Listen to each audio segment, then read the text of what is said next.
The call that stole my peace. I wired money to my grandson. Then he walked into the room. Chapter 1. A Grandmother's Worry. Kansas City, Missouri, 2024. The old farmhouse, perched on a gentle rise overlooking fields of ripening corn, had been my sanctuary for 40 years. Since my husband Arthur passed 5 years ago, it had felt a little too quiet, the silence broken only by the chirping of crickets and the distant rumble of tractors. I'm Evelyn Clarke, 72 years old, a retired English teacher, a grandmother of 2, and I always thought reasonably sharp for my age. I prided myself on my independence, my ability to manage my finances, and my discerning eye for the truth. My world revolved around my family. My daughter, Olivia, a busy graphic designer in Denver, called every Sunday without fail. My son, Mark, a data analyst in Seattle, sent thoughtful emails and visited when he could. And then there were my grandchildren, Leo, 18, and Maya, 16. Leo, in particular, was my pride and joy. Bright, ambitious, heading off to college in the fall, a whirlwind of nervous energy and youthful idealism. He was studying pre-med, hoping to follow in his great-grandfather's footsteps. Though my side of the family had a more complicated history with doctors. That Tuesday morning started like any other. A cup of Earl Grey tea, the morning news on low, the Kansas City Star spread across the kitchen table. My phone, a landline I still preferred, rang. The caller ID flashed unknown number. I usually ignored those, but something nudged me. Perhaps it was Olivia calling from the new work number. I answered. Hello? Grandma? Grandma, is that you? A frantic, choked voice, muffled and crackling, like a bad cell connection. It sounded exactly like Leo. My heart immediately jumped into my throat. Leo rarely called my landline, preferring to text or FaceTime, and he never sounded this distressed. Leo, is that you, darling? What's wrong? My voice was tight with instant worry. Grandma, it's me. I'm in so much trouble. You have to help me. Please don't tell Mom or Dad. They'll kill me. His voice was ragged, desperate, laced with panic. It was so convincing, so utterly him. The way he sometimes slurred words when he was truly upset, the slight crack in his voice when he was on the verge of tears. Every maternal instinct screamed. This was my grandson in deep distress. What kind of trouble, Leo? Tell Grandma, I urged, my hand trembling as I gripped the receiver.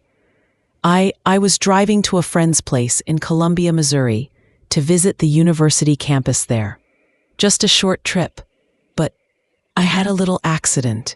Nothing serious, no one's hurt, but I hit another car, and I don't have insurance on this old car. Grandma, and the other driver, he's threatening to call the police, and I had a couple of beers, Grandma, just a couple, but they'll charge me with a DUI, and it will ruin my college applications, my whole future. He rambled, the words tumbling out in a torrent of fear, just like Leo when he was overwhelmed. My mind raced. Drunk driving, an accident, ruined college dreams. My sweet, brilliant Leo, whose future was so bright, caught in a moment of youthful foolishness. He had always been so responsible, so careful. This sounded like a terrifying, uncharacteristic mistake. They said I need to pay for the damages right now, in cash, or they'll call the police. And a lawyer told me. A lawyer said if I pay now, it can all disappear. No police report, no DUI, no ruined record. But I don't have that kind of money, Grandma, and I can't ask Mom or Dad. They'll be so disappointed. You're my only hope, Grandma. Please. How much, darling? How much do you need? I asked, my voice trembling. My only thought was protecting him, saving his future. $5,000. Grandma, they need it wired, immediately, to this account number the lawyer gave me. It's for the damages, the other driver's silence. Please, Grandma. I'm so scared. $5,000, a substantial sum, but not enough to financially cripple me. And if it saved Leo's future, if it kept him out of trouble, it was worth every penny. My heart ached for him, imagining him stranded, terrified, facing a ruined future. He's the lawyer's assistant, Grandma. He'll make sure it's handled. Mark Johnson. Got it. I'll go to the bank right now, darling. Just stay calm. Don't do anything stupid. And call me as soon as it's done. Thank you, Grandma. You're the best. I love you so much. Please, no mom or dad. Promise? My heart still pounding with fear for my grandson. I didn't pause to consider the unusual request for a wire transfer to an individual, the vagueness of the lawyer's assistant, or the strict secrecy. My grandmother's heart had overridden my usually cautious mind. My Leo was in trouble, and I was going to fix it. That was all that mattered. Within the hour, I was at my local bank branch, a place I had trusted for decades. I need to wire $5,000, I told the teller. Her face a familiar, comforting presence. She handed me the forms. My hands were still shaking slightly as I filled in the account details, the name, Mark Johnson, the routing number. The bank's computer system beeped, confirming the transfer. The money was gone. Sent. Leo was safe. A wave of profound relief washed over me. I drove home, the tension in my shoulders finally beginning to ease. I imagined Leo calling me, his voice light with gratitude, telling me it was all over, his future secure. I felt like a hero. I had barely stepped back into my quiet kitchen, the scent of Earl Grey still lingering, when the front door burst open. Grandma, I'm home. It was Leo, my real Leo, standing in my living room, beaming, a backpack slung over his shoulder. He looked healthy, vibrant, utterly untroubled. He had just finished his visit to his friend's place in St. Louis, Missouri, where he'd been for the past 3 days, and decided to surprise me with an early return. My blood ran cold. The phone in my hand, still clutched from the bank, clattered to the floor. Leo, but you called me. You were in Colombia. The accident. My voice trailed off, horror dawning. He looked at me puzzled. Grandma, what are you talking about? I just got back from St. Louis. No accident. No Colombia. I haven't even driven my car in 3 days. The words hit me like a physical blow. The phone call, the frantic voice, the accident, the money. It was all a lie, a cruel, elaborate scam, and I had fallen for it. Hook, line, and sinker. My carefully built sense of independence, my pride and my discernment, shattered into a million pieces. $5,000, gone. Not to my grandson, but to a faceless con artist. And Leo, my real, unharmed, innocent Leo, was standing right in front of me. His genuine smile, a stark contrast to the chilling deception I had just experienced. The silence of the farmhouse, which I had found comforting, now felt like a vast, echoing chamber of my own foolishness. Chapter 2. The Digital Footprint of Deceit. The silence in the farmhouse was deafening, amplified by the frantic pounding in my ears. Leo's bewildered face, his genuine innocence, was a cruel mirror to my own devastating mistake. $5,000, gone, spirited away by an unseen hand. a voice that had mimicked my grandson with terrifying precision. My shame was a hot, burning ember in my stomach. "Grandma, are you okay? You look like you've seen a ghost," Leo said, stepping forward, his brow furrowed with concern. The shock began to recede, replaced by cold, hard anger. Not at Leo, but at the cunning, ruthless individual who had exploited my love and fear. I'm fine, darling," I managed, my voice strained. "Just a bit of a shock. I thought you were in trouble." I couldn't bring myself to tell him, not yet. The humiliation was too raw. I mumbled something about a confused phone call, a scam I almost fell for, hoping to deflect his questions. He looked at me skeptically, but let it go, sensing my distress. He began telling me about his trip, his voice full of youthful enthusiasm, utterly oblivious to the financial catastrophe I had just narrowly averted, or so I hoped. Once Leo had settled into his ring, happily unwinding after his trip, I collapsed onto the kitchen chair, the weight of my foolishness crushing me. How could I have been so blind, so easily manipulated? I, a former English teacher, who taught critical thinking, who prided herself on discerning truth from fiction. The guilt was immense. I knew I had to report it, but the shame made my fingers tremble as I dialed the local police non-emergency line. The officer who took my report was kind but weary. "Grandma scam, ma'am. We see these every day. They're sophisticated.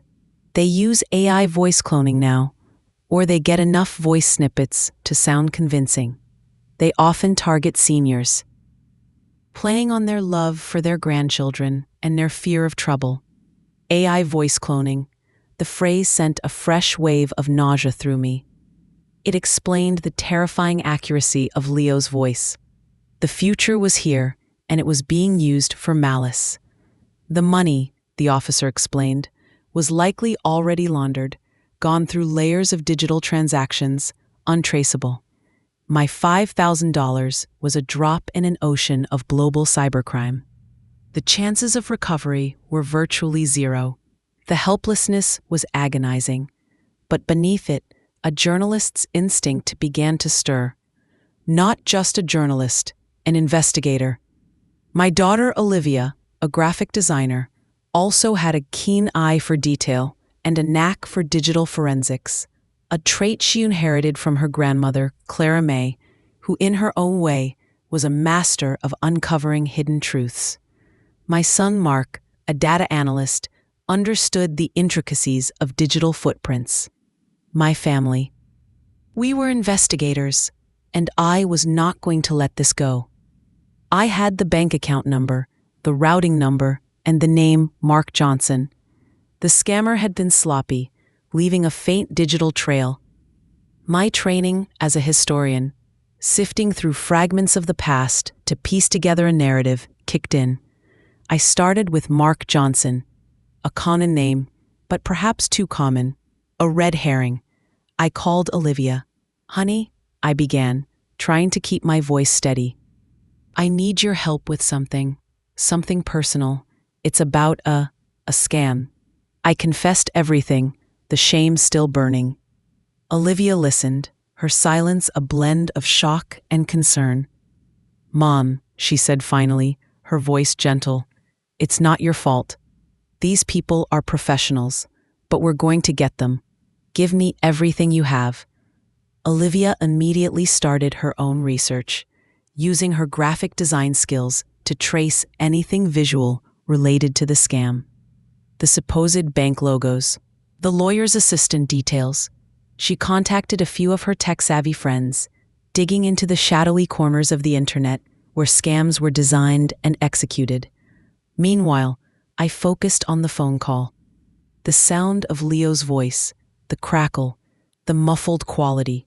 It felt intentional, designed to mask imperfections.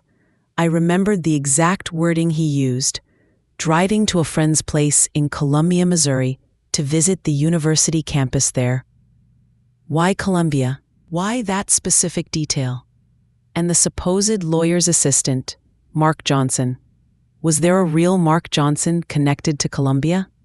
A small, insignificant detail that might hold a larger key.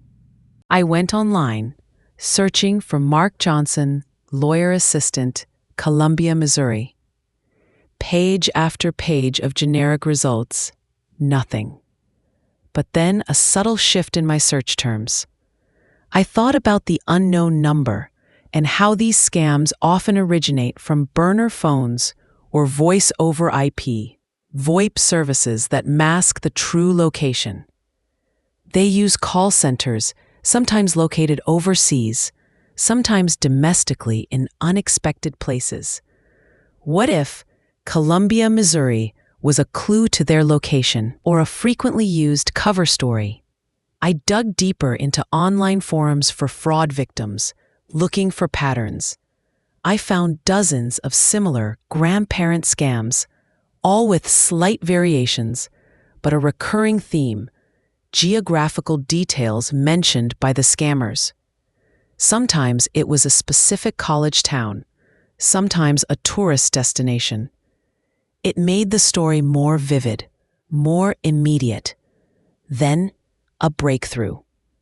A post from an elderly woman in Des Moines, Iowa, describing an identical scam. Her granddaughter had called frantically, claiming to be in an accident in Columbia, South Carolina. The same name, a different state, a pattern. My heart pounded. This wasn't just a random scam. This was a sophisticated operation using specific, repeated narratives, likely designed to make the story feel immediate and localized, even if the actual criminals were far away. The commonality of Colombia across different states, targeting different victims, suggested a centralized, organized network. The faint digital footprint of deceit was starting to reveal itself, not as a single, isolated incident, but as a vast, chilling web. My shame, though still present, was now overshadowed by a powerful determination. I had been a victim, but I would not be silent. I would use every journalistic, historical, and familial instinct to expose this network, to reclaim not just my money, but my peace of mind, and perhaps help others avoid falling victim to the same cruel deception. Chapter 3. The Ghost in the System. The discovery of the Columbia pattern, repeated across different states in identical scams, ignited a cold fury within me. This wasn't just a random act of fraud. It was a well-oiled machine, exploiting the most profound human emotion, a grandparent's love. My shame began to transform into a burning desire for justice. Olivia and Mark, my children, became my invaluable allies. Olivia, with her digital savvy, meticulously tracked the flow of information. She used open-source intelligence tools to analyze the Mark Johnson name, looking for any anomalies. She discovered that the account number given to me had been opened very recently, then closed almost immediately after my transfer. A classic money laundering technique. The name Mark Johnson was linked to a string of newly created, then defunct, shell corporations across various states, indicating a network designed to obfuscate its true origin. Mark, the data analyst, delved into the call metadata, the faint digital echoes of the scam phone call. He cross-referenced the unknown number with known scam databases, looking for patterns in VoIP providers, IP addresses, and the geographic locations of the servers used. He found that the call originated from a complex network of voice brokers, companies that essentially rent out phone numbers and routing services, often to evade traceability. He even found a slight, almost imperceptible delay in the voice, characteristic of AI-generated speech, confirming the officer's initial suspicion about voice cloning. The Leo I heard wasn't just convincing, It was a digital ghost, perfectly crafted to steal. My research into similar scams, combined with Olivia and Mark's technical findings, painted a chilling picture. These grandparent scams were often run by organized crime syndicates, using advanced technology to mimic voices, craft convincing narratives, and quickly launder stolen money. The specific mention of Columbia, Missouri, or Columbia, South Carolina, wasn't just a random detail. It was a carefully chosen element designed to resonate with local victims, to create a sense of immediate, localized crisis. It often mirrored a real place where the grandchild might credibly be. It was psychological warfare. I remembered my late husband, Arthur. He had always been so careful, so meticulous with finances. But he too had been a victim of a subtle form of deception in his past, though of a different nature. His father, Elias Vance, my great-uncle, the brother of my mother's grandmother, Clara May, had been the architect of the Whispering Pines camp that tried to erase my daughter, Lily's personality. The Vance family, it seemed, had a long history of manipulating narratives, controlling others, and exploiting vulnerabilities.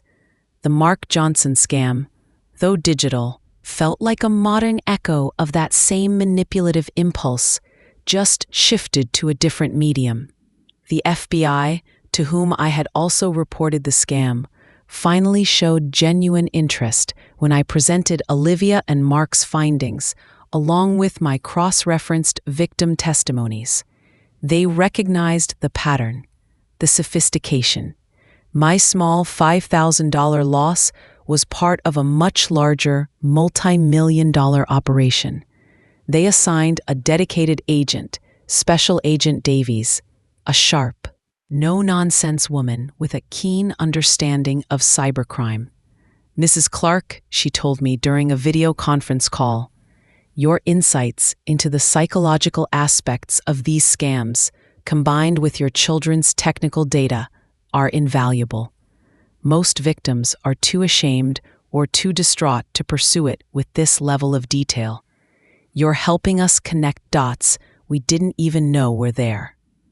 Agent Davies explained that the call center, or at least one of them, was believed to be operating out of a small nondescript office building in Miami, Florida. The lawyer's assistant, Mark Johnson, was likely a money mule, an unwitting or complicit individual used to receive and quickly transfer funds, creating a layer of plausible deniability for the true perpetrators. The real masterminds were untouchable, operating from abroad or deep within the dark web. My anger, fueled by the cold facts, solidified into a resolve to fight. I contacted local news stations in Kansas City, offering to share my story, not for personal sympathy, but as a warning. "I want to educate other grandparents," I told a local reporter. "I want them to hear my voice, my shame, my lesson, so they don't fall victim to these heartless predators." The news story aired, a raw, honest account of my experience. I spoke about the convincing voice, the fear for my grandson, the quick transfer, and the crushing realization. I showed the blurred photo of the real Leo, safe and sound, contrasting it with the chilling lie. The response was immediate. My phone rang off the hook. Other victims, emboldened by my courage, came forward. Grandparents from St. Louis, Missouri, from Omaha, Nebraska, from Wichita, Kansas, all with similar stories, all with that same pattern of a distressed grandchild, an accident, a demand for immediate wire transfer to a generic name. One call was particularly poignant. An elderly woman from a small town in Oklahoma, her voice trembling, recounted how she had lost her entire life savings, nearly $80,000, to a similar scam involving her granddaughter and a supposed car accident in Columbia, Missouri. My $5,000 while painful, paled in comparison. The ripple effect of this network was devastating, not just financially, but emotionally. The shame I had initially felt was now replaced by a quiet sense of purpose. I was no longer just a victim. I was a voice, a warning. I was helping to expose the ghost in the system, the invisible hands that preyed on love and trust. My personal loss, while immense, had become a catalyst for a larger fight. And in that fight, I found a renewed sense of dignity, a reclamation of the sharpness I had always prided myself on, now honed by experience and a burning desire for justice. Chapter 4: The Unseen Connection. The public response to my story was overwhelming. Messages poured in from across the country, filled with shared experiences, gratitude, and a collective determination to fight back. My story, once a deeply personal shame, had become a rallying cry against the faceless perpetrators of these insidious scams. Special Agent Davies and her team found my detailed documentation invaluable.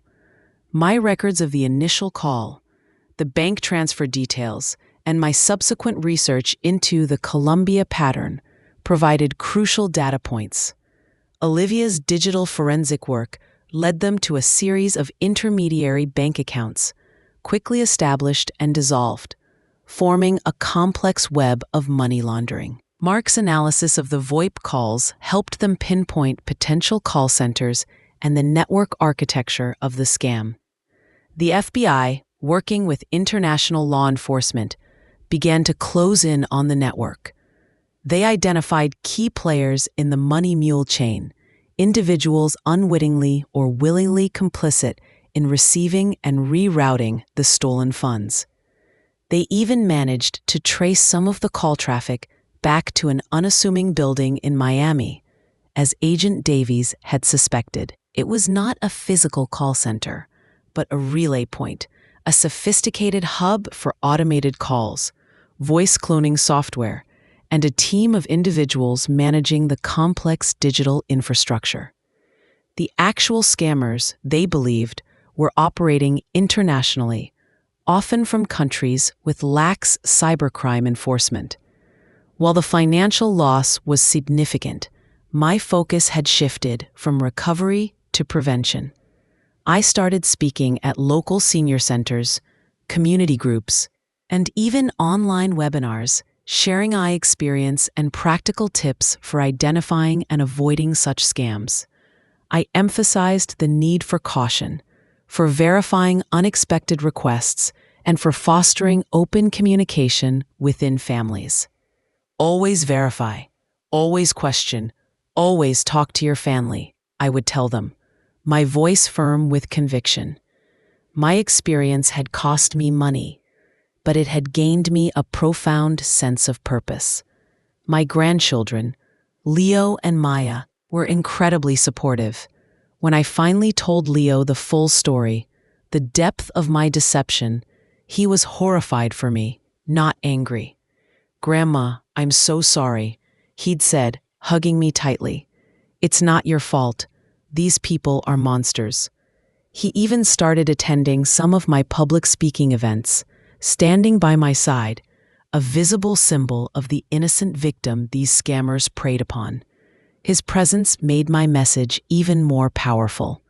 One afternoon, while preparing for a new presentation, I revisited my old research notes on the Vance family, particularly the materials related to Elias Vance and the Whispering Pines camp.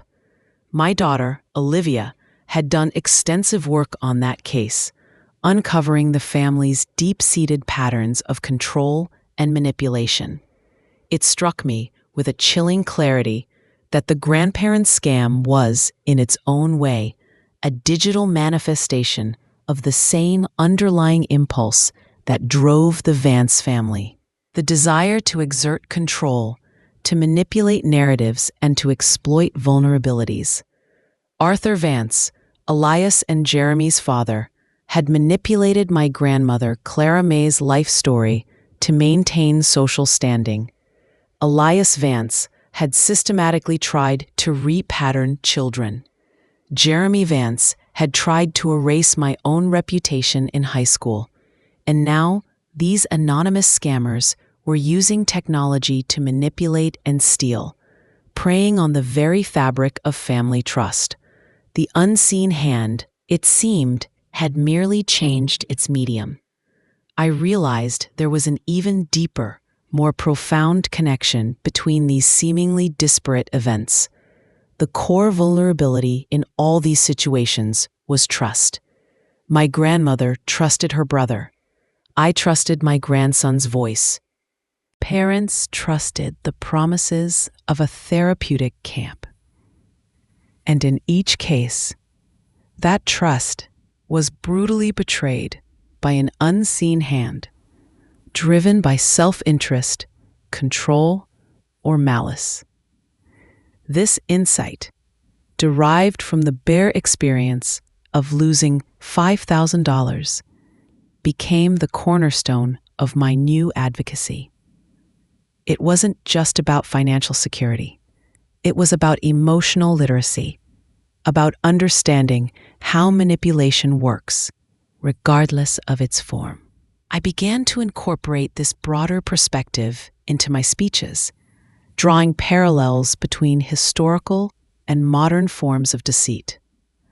I spoke of the importance of recognizing the red flags, not just in a phone call, but in any situation where trust feels forced, where secrecy is demanded, where emotions are exploited. The FBI investigation eventually led to arrests, though not of the masterminds. Several money mules were apprehended, and some of the relay points in Miami were shut down. It was a partial victory, the disruption of the network, but the battle against cybercrime was ongoing. Agent Davies acknowledged my invaluable contribution. "Mrs. Clarke," she said, "you not only helped us disrupt a significant operation, but you've become a powerful voice in prevention. Your story resonates." My old farmhouse, once filled with the silence of solitude and then the echoes of shame, was now filled with purpose. My experience, though painful, had not diminished me. It had transformed me. It had honed my instincts, deepened my understanding, and given me a mission. I was no longer just a victim of a scam. I was an active participant in the fight against deception, using my voice, my story, and my wisdom to protect others. The memory of that phone call, the stolen peace, still lingered. But now it was framed by the stronger memory of Leo walking into the room, safe and sound, and the profound realization that while I had lost money, I had gained something far more valuable: a renewed sense of purpose, a deeper connection with my family, and a powerful voice to warn others. The unseen hand had tried to take my peace, but in fighting back, I had, against all odds, reclaimed it, stronger and wiser than before. Chapter 5: Reclaiming Peace, One Voice at a Time. The ripples of my experience with the Grandparent scam continued to spread, transforming my quiet retirement into an unexpected, vital advocacy. The $5,000 I lost felt less like a personal failure and more like tuition for an invaluable, albeit painful, education. My farmhouse, once a silent retreat, became a hub of activity. Phone calls with victims, consultations with law enforcement, preparing for speeches, and endless research into the evolving landscape of digital deception. My children, Olivia and Mark, remained my steadfast support system. Olivia used her design skills to create educational materials for my presentations. Clear, concise infographics illustrating common scam tactics, red flags to watch for, and steps to take if targeted. Mark leveraging his data analysis expertise, built a simple, secure online platform where victims could anonymously share their stories and details of scams, creating a growing database for law enforcement and researchers. It was our family's direct response, turning personal pain into a collective defense. The media continued to follow my story, and I accepted every opportunity to speak out. I appeared on local news channels, radio shows, and even contributed to articles in national publications like AARP magazine. My message was simple yet profound. These aren't just scams, they're psychological attacks. They prey on our deepest loves and fears. But knowledge is power. We can fight back by sharing our stories and arming ourselves with information. I focused on the emotional impact of these scams, on the profound shame and isolation many victims felt. I shared my own initial humiliation, how I almost let it silence me. This vulnerability resonated deeply with audiences, fostering an environment where others felt safe to open up about their own experiences. I encouraged victims to shed their shame, to report every incident, no matter how small the loss, because every detail contributed to building a clearer picture of these criminal networks. The FBI's investigation, buoyed by the increased victim reports and the digital intelligence gathered by my children, continued to yield results. More money mules were identified and arrested. International cooperation led to the dismantling of several call centers and the seizure of servers containing voice cloning software and victim data. While the elusive masterminds remained largely at large, the constant disruption significantly impacted their operations, saving countless potential victims from financial ruin. Agent Davies became a trusted colleague, often seeking my insights into the human element of the scams. My own journey of healing was intertwined with my advocacy.